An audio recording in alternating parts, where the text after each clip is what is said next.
This is the Workplace Ninja podcast, coming to you live from our summit in Baden with highlights, insights, and interviews.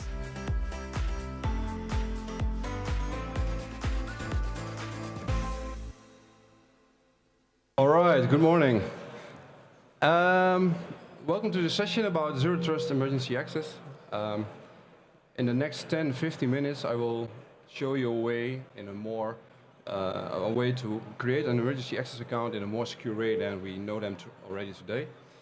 I have to be able to speed up because yesterday I was also at this session, or at a session in 50 minutes, and after 10 minutes, people have to get their next session to catch. So I will speed up a bit, but don't worry. At the end of this session, I also have a QR code where a blog post is behind to show everything, how it's deployed, and etc.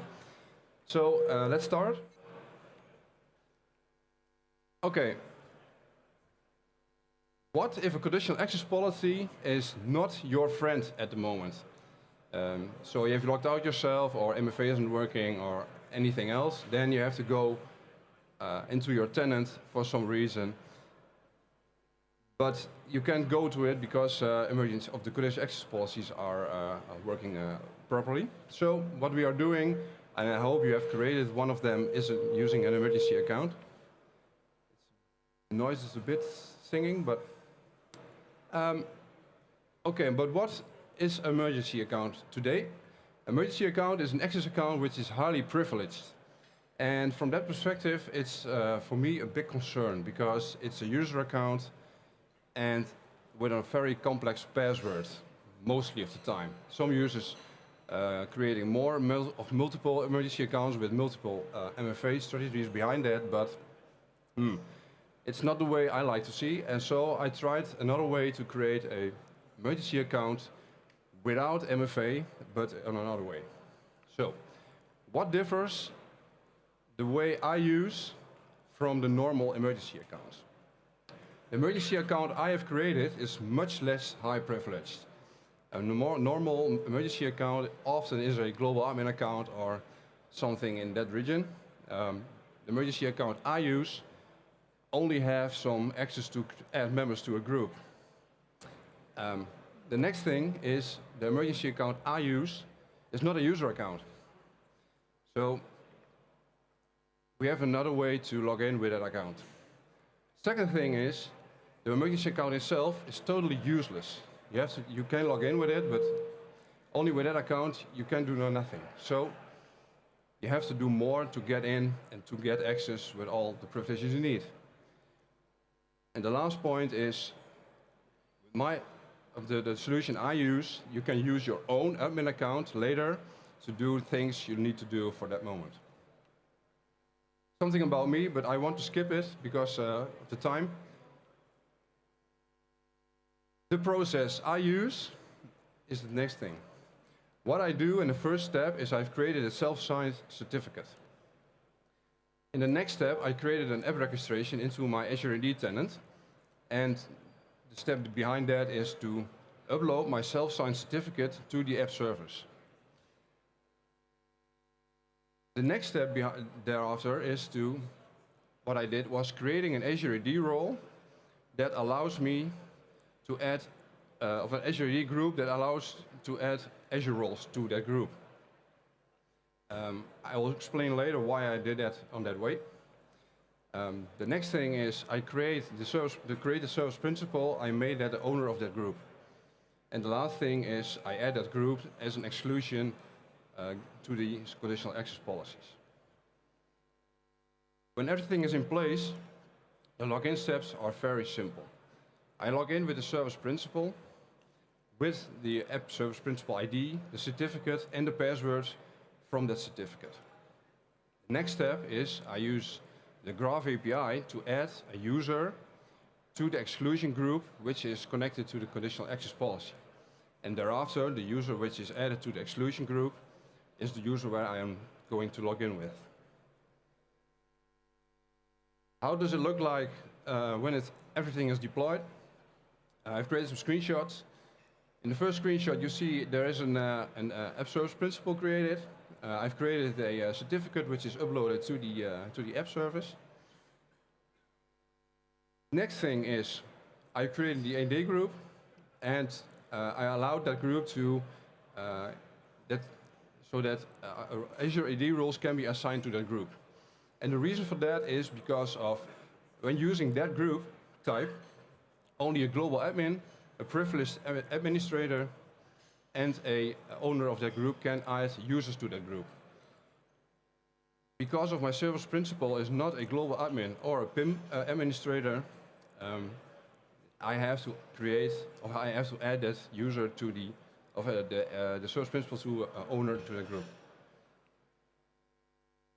Thereafter, I added that service principal as an owner, so he's also allowed to add users to that group.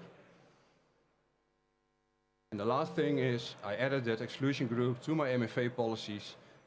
This is just an example, but you can add that group to all the policies you need.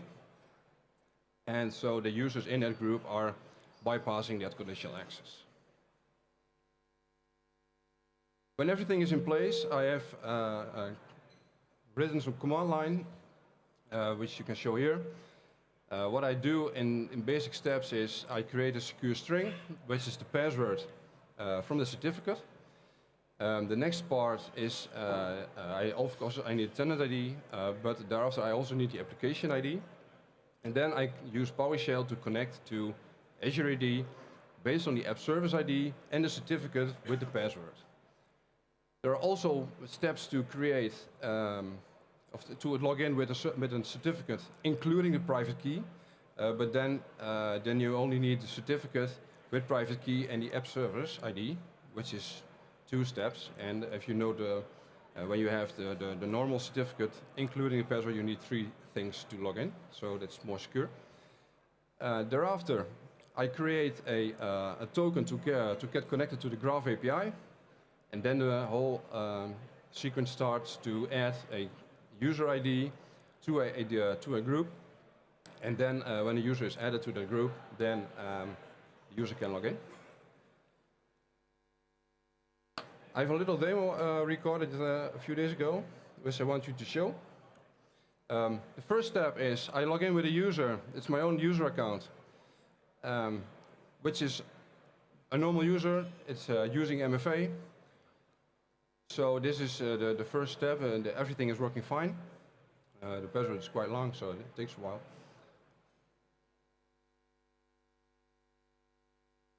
You can speed it up. Oh, it's not what I wanted to do. Sorry for that.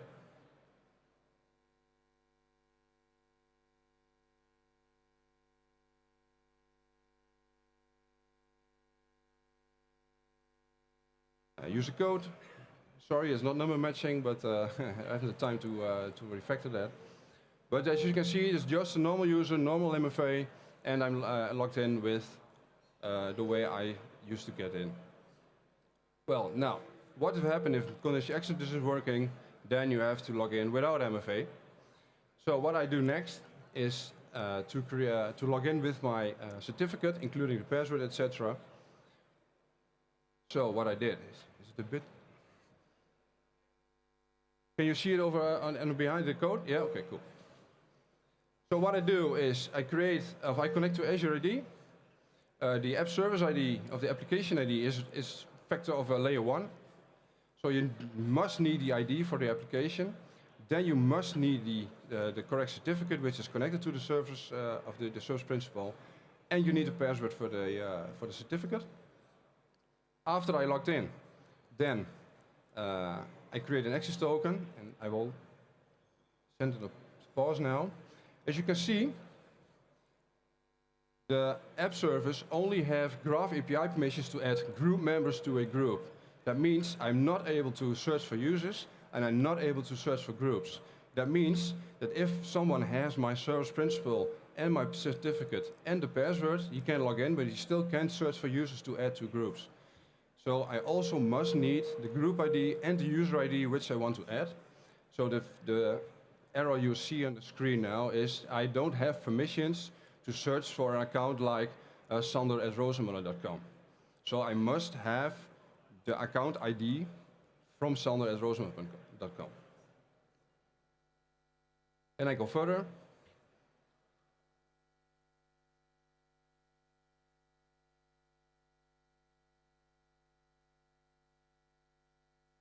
The next step is I create a Graph API request to add my user ID to the group excluded from MFA.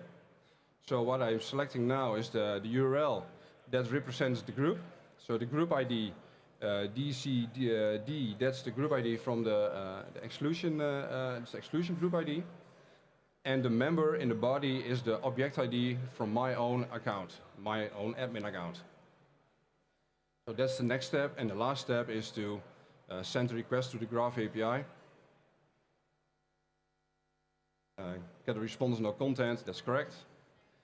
And then I'm heading back to the portal again. So what I did actually now is to add my own sender@rozemuller.com account to an exclusion group using the Graph API. And log in again.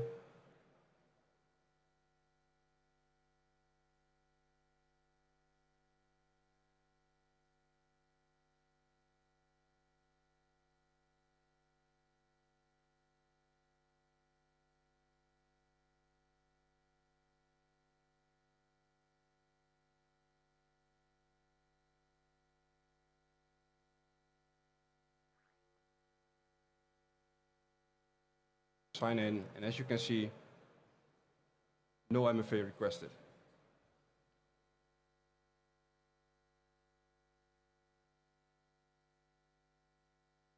Well, that's it.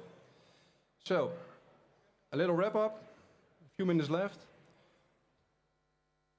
The emergency account I've created is a service principal with a certificate assigned, and the only permissions the service principal has is group membership read write, so it can add users to a group. I cannot search for users because I don't have the permissions. So no one can find admins or so when the service account is breached for some reason. So what you need to do is, when there's an emergency, you have the app ID, you have the certificate, and you have the expert password, that's layer 1.